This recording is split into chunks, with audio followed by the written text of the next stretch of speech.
tuguhaye ikaze wowe wahisemo gukurikirana ikiganiro cyacu, tukwibutsa yuko niba ari ubwa mbere ubonye ikiganiro cyacu ukaba wifuza guhora ugerwaho n'ibindi biganiro byacu, kuko tugira ibiganiro bitandukanye kandi byubaka bivuga ku ngingo zitandukanye mu buzima busanzwe.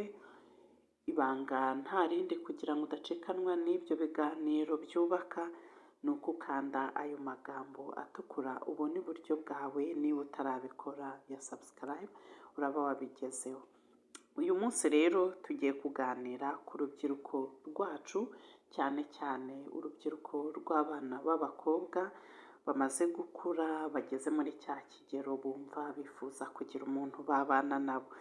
Hari ikibazo urubyiruko nk'urwo rukunda kwibaza, ikibazo kigira kiti abasore ntibankunda kubera iki? Ese waba wibaza ikibazo nk'icyo niba uri umukobwa mwiza udukurikiye, cyangwa se haba hari undi wenda wumvishe inshuti yawe se mugenzi wawe se ufite ikibazo nk'icyo, wamumarira iki? Wamufasha ute? Nibyo tugiye kuganiraho uyu munsi. Uyu munsi rero tugiye gutangira tureba, ese ujya ugira impungenge z'uko abasore batagukunda? Niba ari uko bimeze si wowe wenyine, abakobwa benshi bagira izo mpungenge, ndetse na ba bandi wumva ko nta kibazo bafite.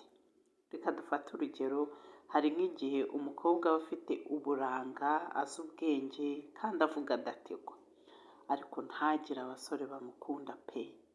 Yewe na bake yumva akunze bakamwitaho by'igihe gito, nyuma ntibongere no kumuvugisha.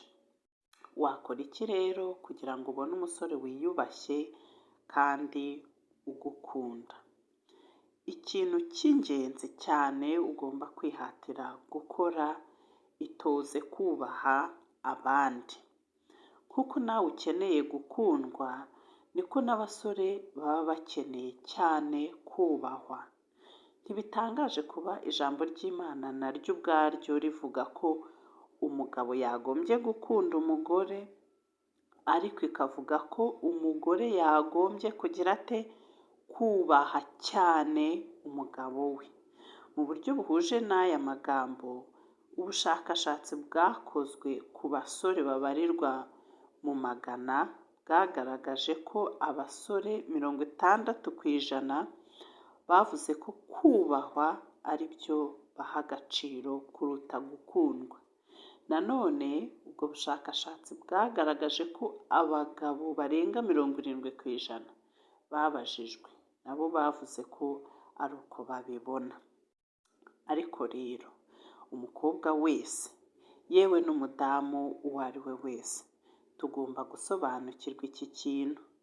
Kubaha ntabwo bivuga ko ugomba kwemera ikivuzwe cyose. Ntibivuze ko nta burenganzira ufite bwo kugira icyo uvuga cyangwa gutanga igitekerezo cyawe, nubwo cyaba kinyuranye n'icy'undi.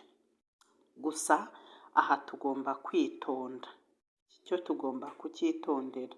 Uburyo uvugamo icyo utekereza bushobora gutuma umusore akwanga cyangwa se akagukunda. Niba uhora umuvuguruza cyangwa ukosora icyo avuze cyose, ashobora kumva ko utamwubaha. Icyakora niwemera ibitekerezo bye kandi ukamushimira igihe avuze ikintu cyiza, nawe azarushaho kwemera ibitekerezo byawe kandi abihe agaciro. Birumvikana neza ko umusore uzi gushishoza azabona uko wubaha abagize umuryango wawe ndetse n'abandi. Yewe n'ibiganiro mugirana, uzi gushishoza neza ashobora kubona niba iki kintu twavuze cyo kubaha abandi ugifite.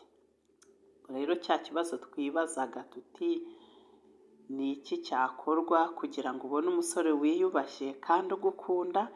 Igisubizo ndumva twakibonye, twagitanze. Itoze uyu muco mwiza wo kubaha abandi, ubundi uzareba umusaruro uzavamo. Ni aha dusohoreje ikiganiro cyacu rero, twizere yuko wungukiwe nacyo. Niba kandi hari inama watwungura, nabwo utubwire muri komanteri, wawe ikaze kutubwira icyo ubitekerezaho. Inama zanyu nazo tuba tuzikeneye.